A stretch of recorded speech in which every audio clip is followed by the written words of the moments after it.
So you asked me for an acupressure point for anxiety. So when we get a shock or when we're surprised by something, when we are really thrown off, what do?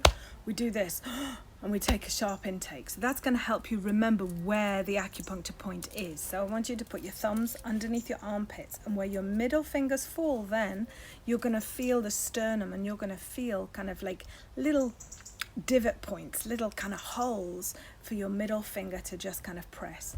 Now you can tap, you can do a good thump. This is called the thymus thump, and it actually helps to activate your T cells in your thymus, helping with your immune system, which if you are extremely stressed or you are anxious about things, your immune system is also going to lower.